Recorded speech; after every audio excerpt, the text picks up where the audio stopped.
Breaking news చూస్తున్నాం. మాజీ మంత్రి అంబటి రాంబాబు మళ్ళీ పోలీస్ స్టేషన్కి వెళ్లారు. సీఎం చంద్రబాబుని తిట్టిన కేసులో కడప జిల్లా వేంపల్లి పిఎస్లో విచారణకు హాజరయ్యారు అంబటి రాంబాబు.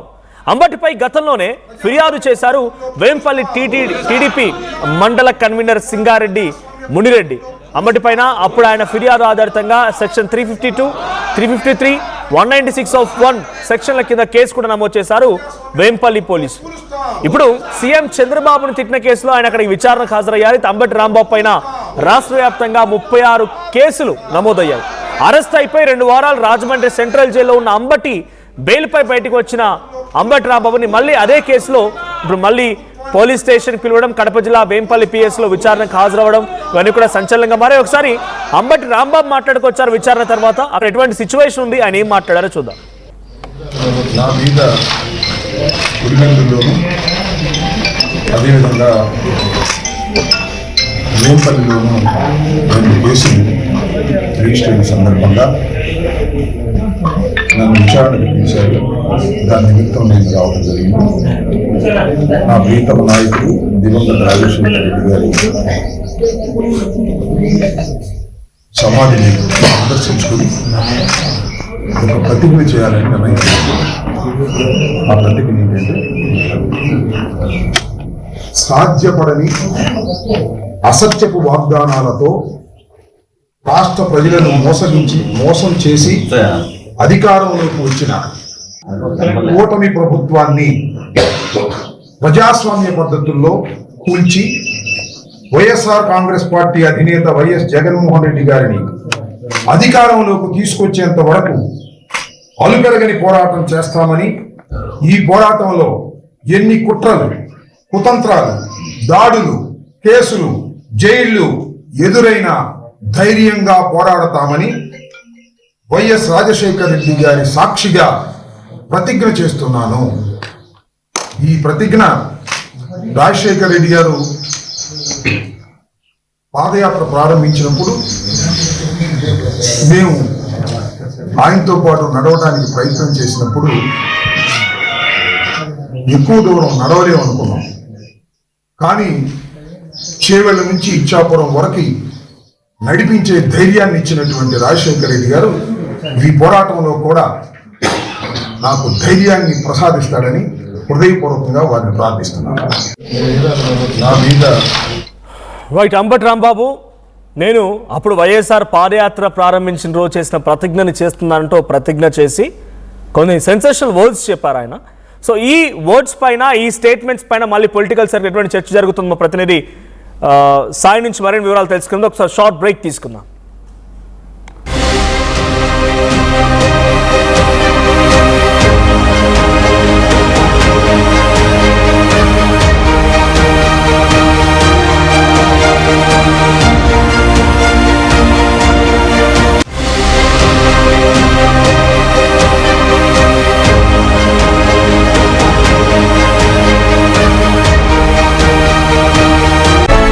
తెలంగాణ ఎస్ఎస్సి ఫలితాల్లో కేశవరెడ్డి విశ్వరూపం 597, 597, 594, 594, 592, 592,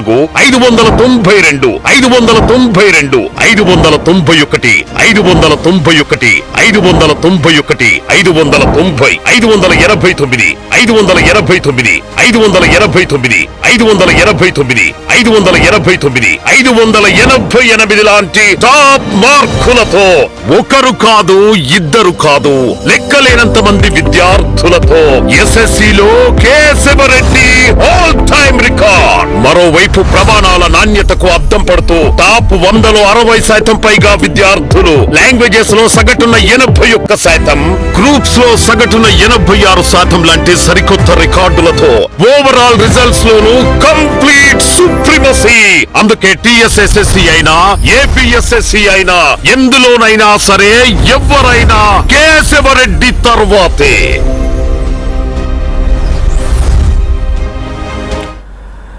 వెల్కమ్ బ్యాక్. సో మొత్తంగా గతంలో ముఖ్యమంత్రి చంద్రబాబుని దూషించిన కేసులో ఆయన జైలుకి వెళ్ళడం, 2 వారాల పాటుగా జైల్లో ఉండడం, ఆ తర్వాత బెయిల్పై బయటికి రావడం, ఏకంగా ఆయన నివాసంపై కూడా దాడి జరగడం ఇవన్నీ జరిగాయి. అప్పుడు ఒక బిగ్గెస్ట్ సెన్సేషన్, ఏకంగా అంబటి రాంబాబు పైన టీడీపీ కార్యకర్తలు దాడి చేసినటువంటి కొన్ని దృశ్యాలు కూడా మనం చూసాం. అయితే అదే సేమ్ కేసులో రాష్ట్ర వ్యాప్తంగా 36 కేసులు నమోదయ్యాయి. ప్రస్తుతం అంబటి రాంబాబు వెళ్ళింది కడప జిల్లా వేంపల్లి పిఎస్లోకి. వేంపల్లిలో అప్పటి టీడీపీ మండల కన్వీనర్ సింగారెడ్డి మునిరెడ్డి అప్పుడు ఫిర్యాదు నమోదు చేస్తే దానిపైన పోలీసులు కేసు నమోదు చేశారు. సో 352, 353, 196 ఆఫ్ 1 సెక్షన్ల కింద కేసు నమోదైతే ఈరోజు విచారణకు హాజరయ్యారు అంబటి రాంబాబు. సో మనతో పాటుగా మా ప్రతినిధి కిషోర్ సిద్ధంగా ఉన్నారు ఫోన్ లైన్లో. కిషోర్, సో అంబటి రాంబాబు మరోసారి అదే కేసులో, ఏ కేసులో అయితే ఆయన జైలుకి వెళ్లారో, బెయిల్పై బయటికి వచ్చారో, ఆయన నివాసంపై దాడి జరిగిందో, ఆయనపై దాడి జరిగిందో, అదే సేమ్ కేసులో వేంపల్లి పోలీస్ స్టేషన్ విచారణకు వచ్చారు ఆయన. ఎటువంటి విచారణ జరిగింది, ఆయన విచారణ తదనంతరం ఏం మాట్లాడుకొచ్చారు, వైసీపీ నేతల రియాక్షన్ ఏంటి? అంటే వరుసగా ఒకే సంఘటన పైన 36 కేసులు నమోదవడం, ఇప్పుడు వేంపల్లికి అదే కేసులో విచారణకు రావడం ఎలా చూస్తున్నారు వైసీపీ నేతలు? మనోజ్, ఏదైతే అంబటి రాంబాబు కొద్దిసేపటి క్రితమే విచారణ నిమిత్తం వేంపల్లె పోలీస్ స్టేషన్ చేరుకోవడం జరిగింది. ఏదైతే గతంలో చంద్రబాబు పైన అసభ్య పదజాలంతో దూషించినటువంటి వ్యవహారం పైన కూడా రాష్ట్ర వ్యాప్తంగా కూడా పలు ప్రాంతాల్లో కూడా కేసులు నమోదు చేశారు. అందులో భాగంగా వేంపల్లెలో ఉన్నటువంటి వేంపల్లెకు సంబంధించినటువంటి టీడీపీ కన్వీనర్ మునిరెడ్డి ఫిర్యాదు మేరకు ఫిబ్రవరి 2వ తేదీన కేసు నమోదు చేయడం జరిగింది. అయితే కేసు నమోదు చేసినటువంటి నేపథ్యంలో కూడా ఒక్కసారిగా అటు పులివెందులలో కూడా ఈయన పైన కేసు నమోదైంది. అయితే ఈ రోజు తొలుత ఆయన గండి ఆంజనేయ స్వామిని దర్శించుకున్న అనంతరం కూడా ఇరుపులపాయకు చేరుకున్నారు. ఇరుపులపాయలో కూడా ఆయన వైఎస్ సమాధి వద్ద కొంత నివాళులర్పించిన అనంతరం కూడా కొంత ప్రతిజ్ఞ చేసినటువంటి పరిస్థితి. అదేవిధంగా కొంత ప్రభుత్వం పైన కూడా విమర్శలు చేశారు. ఏదైతే సాధ్యపడని అసత్యపు వాగ్దానాలతో రాష్ట్ర ప్రజలను మోసం చేసే అధికారంలోకి వచ్చింది కూటమి ప్రభుత్వం. అయితే ప్రజాస్వామ్య పద్ధతిలో మళ్ళీ జగన్ అధికారంలోకి తీసుకొచ్చేందుకు అలుపెరగని పోరాటం చేస్తానంటూ కూడా ఆయన వ్యాఖ్యలు చేశారు. అదేవిధంగా కుట్రలు కుతంత్రాలు కేసులు జైళ్లు ఎన్ని ఎదురైనా కూడా ఎదురొడ్డి పోరాడతానికి కానీ ఎక్కడే కానీ వెనకడుగు వేసే ప్రసక్తే లేదంటూ కూడా ఆయన వైఎస్ సమాధి వద్ద నివాళులర్పిస్తూ ప్రతిజ్ఞ చేసినటువంటి. అదేవిధంగా వైఎస్ఆర్ సమయంలో ఏదైతే వైఎస్ రాజశేఖర రెడ్డి హయాంలో పాదయాత్ర చేసినప్పుడు పాదయాత్ర చేస్తామో లేదన్నటువంటి భావన కూడా ఆయన వ్యక్తం చేశారు. అయితే మనోధైర్యాన్ని నింపినటువంటి వైఎస్ రాజశేఖర రెడ్డి అదే మనోధైర్యాన్ని ఏదైతే వైఎస్ జగన్మోహన్ రెడ్డిని సీఎం చేస్తున్నందుకు ఏదైతే మనోధైర్యాన్ని నింపాలంటూ కూడా ఆయన కోరినటువంటి పరిస్థితి. అయితే ఈ నేపథ్యంలో అక్కడి నుంచి నేరుగా వేంపల్లకు చేరుకున్నారు. వేంపల్ల పోలీస్ స్టేషన్ లో విచారిస్తున్నారు. ఏదైతే 352, 353 అదేవిధంగా 196 సబ్సెక్షన్ 1 ప్రకారం ఆయన్ను నోటీసులు జారీ చేశారు. ఆ నోటీసులు జారీ చేసినటువంటి నేపథ్యంలో వేంపల్లె పోలీస్ స్టేషన్ లో విచారణ కొనసాగుతుంది. అయితే ఎందుకు తిట్టాల్సి వచ్చింది ఏంటన్నటువంటి విషయం పైన కూడా ఆరాధిస్తున్నారు. చంద్రబాబు నాయుడును అసభ్యకరమైనటువంటి పదజాలతో దూషించారన్నటువంటి దాటిపైన కూడా అటు పూర్తి స్థాయిలో పోలీసులు విచారిస్తున్నారు. ఆ నేపథ్యంలోనే ఆయన విచారణ అనంతరం కూడా మళ్ళీ మీడియాతో మాట్లాడే అవకాశాలు ఉన్నాయి. ప్రస్తుతం విచారణ కొనసాగుతుంది. విచారణ కొనసాగిన నేపథ్యం అంటే ఒక రకంగా నారా చంద్రబాబు నాయుడు కావచ్చు, అదేవిధంగా లోకేష్ లను ఎందుకు తిట్టారు, వీటిపైన కూడా అటు పూర్తి స్థాయిలో పోలీసులు విచారిస్తున్నారు. ఆ విచారణ అనంతరం కూడా ఆ తర్వాత ఆయన మధ్యాహ్నం నుంచి పులివెందుల పోలీస్ స్టేషన్ హాజరై పులివెందుల పోలీస్ స్టేషన్ లో కూడా ఇదే కేసు వ్యవహారం పైన కూడా ఆయన మాట్లాడే అవకాశాలు ఉన్నాయి. అయితే మరోవైపు ఆయన చేసినటువంటి వ్యాఖ్యలు కూడా ఏదైతే ఉన్నాయని, నన్ను అరెస్ట్ చేస్తే మాత్రం నేను భయపెట్టాలని, అంటే అరెస్ట్ చేసి భయపెట్టాలని చూస్తే మాత్రం ఎట్టి పరిస్థితుల్లో ఊరుకునే ప్రసక్తి లేదంటూ కూడా ఆయన వ్యాఖ్యలు చేశారు. అదేవిధంగా వైసీపీ శ్రేణులు కూడా తీవ్రంగా తప్పుపడుతున్నారు. ఏదైతే గతంలో జరిగినటువంటి తొలుత ఎవరైతే అసభ్యకరమైనటువంటి పదజాలంతో దూషించారో వారిని మాత్రం బెయిల్పై విడుదల చేసి అంబంటిని జైల్లో పెట్టి వేధించారు. ఆ వేధించిన నేపథ్యంలో కూడా మళ్ళీ రాష్ట్ర వ్యాప్తంగా కూడా పలు ప్రాంతాల్లో కూడా కేసులు నమోదు చేయడానికి కూడా తీవ్రంగా తప్పుపడుతున్నారు. ఎందుకంటే రాష్ట్ర వ్యాప్తంగా ఆయన పైన కేసులు నమోదు చేయడానికి కూడా అటు వైసీపీ శ్రేణులు తీవ్రంగా విమర్శించినటువంటి పరిస్థితి. అయితే ఈ వ్యవహారంలో ఏదైతే చంద్రబాబు పైన కొంత దూషించినటువంటి మాటలు ఏవైతే ఉన్నాయో ఆ మాటలను ఎందుకు అనాల్సి వచ్చిందన్నటువంటి వాటిపైన కూడా అటు పూర్తి స్థాయిలో ఈ పోలీసులు విచారిస్తున్నారు. విచారణ అనంతరం కూడా మరి కాసేపట్లో ఆయన మీడియాతో కూడా మాట్లాడే అవకాశాలు ఉన్నాయి. ఏమేమి విచారించారు, ఏ ప్రశ్నలు సంధించారన్నటువంటి విషయం పైన కూడా అటు ఆయన పూర్తి స్థాయిలో మీడియాకు వెల్లడించే అవకాశాలు స్పష్టంగా కనిపిస్తున్నాయి. మరో రైట్, అంటే ఇక్కడ వేంపల్లి పోలీస్ స్టేషన్కి వచ్చారంటే డెఫినెట్గా మరికొన్ని పోలీస్ స్టేషన్ కూడా తిరగాల్సిన అవసరం ఉంటుంది. బికాజ్ 36 కేసులు ఉన్నాయి కాబట్టి. సో నెక్స్ట్ ఫర్దర్ కూడా పోలీసులు ఆయనపై ఇటువంటి విధంగానే విచారణకి పిలవడం, కొన్ని పోలీస్ స్టేషన్ల చుట్టూ తిప్పలాంటి యాక్టివిటీస్ ఉండబోతున్నాయా? ఖచ్చితంగా మనోజ్, ఏదైతే తను చేసినటువంటి వ్యాఖ్యలు, చంద్రబాబుపై తను చేసినటువంటి వ్యాఖ్యల పైన కూడా ఖచ్చితంగా రాష్ట్ర వ్యాప్తంగా 36 పోలీస్ స్టేషన్లలో కేసు నమోదయ్యాయి కాబట్టి ఈ సెక్షన్ల కింద ఆయన నోటీసులు ఇచ్చి ఆ తర్వాత విచారణకు రమ్మని పిలిచే అవకాశం ఉన్నాయి. దీన్ని బట్టి చూస్తే మాత్రం ఖచ్చితంగా రాబోయే రోజుల్లో కూడా ఏదైతే వేంపల్లె పులివెందుల తర్వాత మరికొన్ని పోలీస్ స్టేషన్లో కూడా కేసులు నమోదైన నేపథ్యం కాబట్టి ఖచ్చితంగా ఆయనకు నోటీసులు ఇచ్చి విచారణకు హాజరు కమ్మని చెప్పి పిలిచే అవకాశాలు ఉన్నాయి. ఎందుకంటే దాదాపు ఒకటిన్నర ఏడాది పాటు ఆయన ఇదే విధంగా పోలీస్ స్టేషన్ల చుట్టూ తిప్పాలన్నటువంటి ఆలోచనతో ఉన్నట్టు తెలుస్తుంది. కాబట్టి ఆ ఉద్దేశంతో సేమ్ టైం అటు ఆయన ఎన్ని కేసులు ఎదుర్కొన్నారు, జైలుకు వెళ్లారు, జైలు తర్వాత 2 వారాల పాటుగా జైల్లో ఉన్నారు, బెయిల్ పై బయటకు వచ్చి ఇవన్నీ జరుగుతున్న క్రమంలో ఆయన ఎక్కడైనా గిల్టీగా ఉన్నారా, పశ్చాత్తాపానికి గురయ్యారా? ఎక్కడే కానీ ఆయన పశ్చాత్తాపమైనటువంటి పరిస్థితి కనపడడం లేదు మనోజ్. ఎందుకంటే తను ఎక్కడా తప్పు చేయలేదు. ఏదైతే తను చేసినటువంటి వ్యాఖ్యలను నేను ఎందుకు ఏ సందర్భంలో అన్నాను, ఎవరిని ఉద్దేశించి అన్నానన్నటువంటి విషయం పైన కూడా ఆయన ఎప్పటికి కూడా అదే వ్యాఖ్యలు చేసినటువంటి పరిస్థితి. ఏదైతే తను ఎప్పుడూ ఎక్కడా తప్పు చేయలేదు, తప్పు దూషించిన దానికి నేను సారీ చెప్పాను, క్షమాపణ కోరినప్పటికీ కూడా ఎక్కడే కానీ ఆ టీడీపీ శ్రేణులు నాపై దాడులు చేశారు, మా ఇంటిపైన ధ్వంసం చేశారు, ఇలాంటి పరిస్థితుల నేపథ్యంలో నాపై దాడి చేసినటువంటి వాటిపైన కూడా కేసులు నమోదు చేయని పరిస్థితి. అంటే ఒక రకంగా తన ఇంటిపై దాడి చేశారు, ధ్వంసం చేసినటువంటి పరిస్థితి, ఒక రకంగా పూర్తి స్థాయిలో ఇంట్లో ఉన్నటువంటి ఫర్నిచర్ కూడా పూర్తిగా ధ్వంసం చేశారు. అలాంటి వారిపైన అంటే ఒక రకంగా అరాచకాలు సృష్టించినటువంటి వ్యక్తులను వదిలేసి తనను మాత్రం బెయిల్ మంజూరు అంటే వాళ్ళకు మాత్రం బెయిల్ మంజూరు చేసి తనను మాత్రం 2 వారాల పాటు జైల్లో పెట్టడానికి కూడా ఆయన తీవ్రంగా మనస్తాపానికి గురయ్యారు. అయితే ఆ నేపథ్యంలో ఆయన ఎక్కడే కానీ అధైర్యపడేటువంటి పరిస్థితి అయితే కనపడడం లేదు. ఎందుకంటే నేను ఎప్పుడు కూడా తప్పు చేయలేదు, కాబట్టి ఒకవేళ పుట్టలు కుదంతాలతో ఎన్ని కేసులు పెట్టి జైల్లోకి పంపించాలని చూసినా కూడా నేను ఎక్కడ వెనుకడుగు చేసే ప్రసక్తి లేనటువంటి విషయాన్ని ఆయన స్పష్టం చేసినటువంటి పరిస్థితి కనిపిస్తుంది మనోజ్.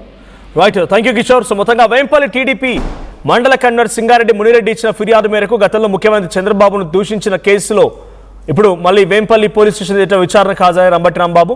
సో అంబటి రాంబాబు విచారణకు హాజరైన తర్వాత మరికొన్ని కేసులు కూడా ఉన్నాయి, 36 కేసులు నమోదయ్యాయి సేమ్ సంఘటన పైన. మరి అక్కడక్కడ పోలీస్ స్టేషన్ విచారణ కీలకంగానే పిలిచే అవకాశం కూడా ఉంది. అయితే వేంపల్లి పోలీస్ స్టేషన్ దగ్గర విచారణకు హాజరైన అంబటి రాంబాబు సెన్సేషనల్ వ్యాఖ్యలు చేశారు. ఒకసారి ఏం మాట్లాడారో మళ్ళీ చూద్దాం.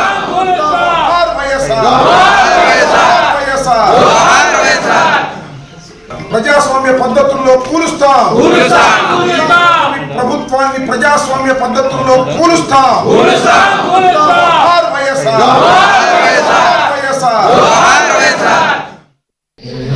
నా మీద పులివెందుల్లోను అదేవిధంగా వేంపల్లిలోను 2 కేసులు రిజిస్టర్ అయిన సందర్భంగా నన్ను విచారణకు పిలిచారు. దాని నిమిత్తం నేను రావడం జరిగింది. నా ప్రీతమ నాయకుడు దివంగత రాజేశ్వర రెడ్డి గారి సమాధిని సందర్శించుకుని ఒక ప్రతిజ్ఞ చేయాలని నిర్ణయించారు. ఆ ప్రతిజ్ఞ ఏంటంటే సాధ్యపడని అసత్యపు వాగ్దానాలతో రాష్ట్ర ప్రజలను మోసం చేసి అధికారంలోకి వచ్చిన కూటమి ప్రభుత్వాన్ని ప్రజాస్వామ్య పద్ధతుల్లో కూల్చి వైఎస్ఆర్ కాంగ్రెస్ పార్టీ అధినేత వైఎస్ జగన్మోహన్ రెడ్డి గారిని అధికారంలోకి తీసుకొచ్చేంత వరకు అలుపెరగని పోరాటం చేస్తామని, ఈ పోరాటంలో ఎన్ని కుట్రలు, కుతంత్రాలు, దాడులు, కేసులు, జైళ్లు ఎదురైనా ధైర్యంగా పోరాడతామని. స్కూల్ ఎడ్యుకేషన్ అంటే ముమ్మాటికి ఒక్క కేశవరెడ్డి మాత్రమే. కేవలం 1-2 కెరియర్స్ కి మాత్రమే సిద్ధం చేసే ఇతర కార్పొరేట్ స్కూల్స్ కి భిన్నంగా రేపటి ఎలాంటి కెరీర్ కైనా ఒక సాలిడ్ ఫౌండేషన్ ఒక్క కేశవరెడ్డిలోనే సాధ్యం. మరోవైపు spoken English, communicative skills, personality development, co and extra curricular activities తో కంప్లీట్ ఆల్ రౌండ్ డెవలప్మెంట్. అందుకే కేశవరెడ్డి మాత్రమే అవుతుంది the king of right schooling.